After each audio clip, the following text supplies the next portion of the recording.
After I became a ward of the state, I was bounced from foster home to foster home. And most of them were just as bad as the circumstances that I was trying to get away from. I had foster parents that locked away food as a punishment, foster parents that were physically and mentally abusive, foster parents that would make me walk 30 to 40 minutes to school in the snow but drive their kid to the same school, foster parents that would go to their daughter's JV basketball game and leave early instead of staying to watch me on varsity. It seemed like no matter where I lived, nobody chose me. Nobody cared. Eventually, I found a long-term placement because for the past year and a half, I was being bounced from home to home to home. The new placement was okay. I wasn't really happy there. The foster mom was very vindictive and evil. She was somebody who became a foster parent not to help kids, but to feel like she was a savior. She had some type of complex, and if she didn't feel like you showed your appreciation enough, you would be punished. She didn't give you grace or time to adjust. She didn't consider the fact that you had just been pulled from home to home to home after being removed from your biological family. She didn't do it to help children. She did it so she could say she did. She was married. Her husband was all right. He was kind of cool, but I didn't want to connect to them. I didn't trust that they were a safe space. I was 15 at the time, and it was clear that soon I would be aging out the system. So I just needed to keep my head down and find a foster family that I could live with until I graduated high school. I had attended 3 high schools already, and I was sick of bouncing around. So I was hoping this one would be more permanent, or at least for the moment, until I got my diploma. A few months into me living there, my foster dad comes into my room and he says, "Let's go for a ride." He was a cool guy, but we never spent any one-on-one time together. So I knew either something was wrong or he had to tell me something important. I remember feeling afraid that he was going to tell me I was moving again. Maybe because I isolated too much and his wife wasn't a fan of it. I felt like I was about to get thrown away yet again. But we drove to McDonald's, and I remember sitting in the parking lot. I ordered an apple pie and a medium fry. We had already ate dinner, and I just wanted something to snack on. He played Lionel Richie, and when we finished our food, he said, "I need to talk to you about your mom." At this point, I hadn't spoken to my mom in about 3 years, so I only could imagine what it was. The first thing that came to my mind, though, was that little girl that just wanted to be loved. I remember thinking, maybe she's choosing me. Maybe today is the day that she comes back. Maybe they're going to tell me that she got clean and sober and wanted us to be a family again. I asked him what it was. He looked at me and said, "Kalia, she has cancer, and she only has a few months to live." In that moment, time froze. It's like I went deaf. Every memory I've had of my mother flashed in my head. And then I felt guilt and shame for not talking to her for the past 3 years. And then that shame was replaced with anger. Because why does she get to die? Why does she get to take the easy way out? And I have to sit here and suffer and bear the pain and trauma that is a cause of her. I looked at him and said, "I don't care. Why are you telling me?" He said, "I know that you're estranged for your mom, but your social worker gave you permission to start visitation if you'd like. We think it's important that you get to have some closure." I wasn't interested. I told him no. I didn't care, and why should I? She hadn't shown up for me in years. She hadn't cared about me for years. She hasn't called and checked on me for years, and now she's sick. I'm supposed to care? I'm good. The whole way home, he tried to convince me. A few weeks later, he asked me again, and I said, "You know what, fine, I'll go." The holidays were coming up, and all my siblings were going to be gathering at my mom's house. So I decided to go. And when I entered the room, I remember feeling extremely disconnected. I was happy to see my brothers and sisters, but they no longer felt familiar. And although I was supposed to feel bad for my mom, I could only feel anger.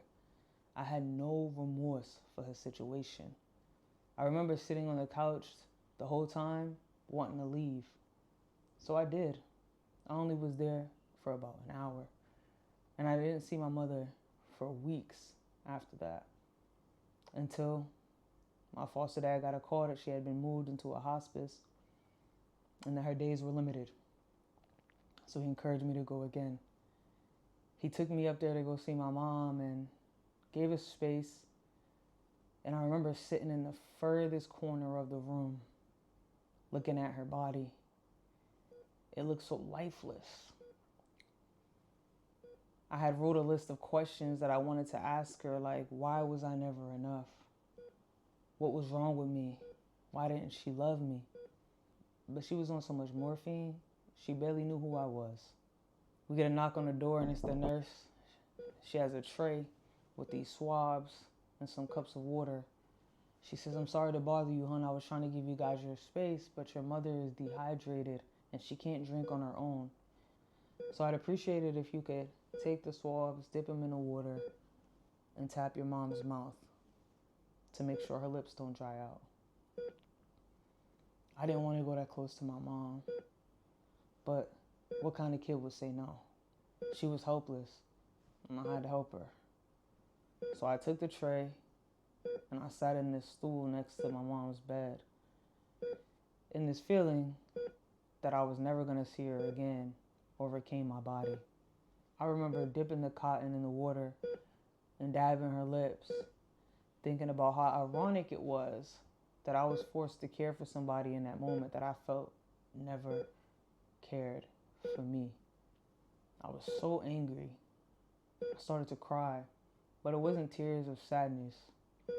I really felt resentful in that moment that I would never get the answers to the questions I had, that I would never get closure. I left the hospital and it was a quiet ride home. The following day, I was sitting in the cafeteria with a group of friends and my homegirl taps me on my shoulder and says, why is your foster mother over there? I look to my left and standing in a straight line at the entrance to the cafeteria is my foster mother, my social worker, the school police officer, my principal, and my guidance counselor. I looked back at my friend and I told her my mom was dead. She said, why would you say that? You don't know that, Kalia. I said, because she is. Why else would all these people be here? I walked up to my foster mother and I said, she's dead, isn't she? She nodded her head, yes. And I immediately walked away. I had to go get my belongings out of my locker. And I remember standing there just slamming my locker over and over again until I felt the school police officer's hand on my shoulder. And he says, Kalia, it's going to be okay. Come on. They're going to take you to go see your mom. It's like I couldn't hear anything, but subconsciously I just knew to follow him.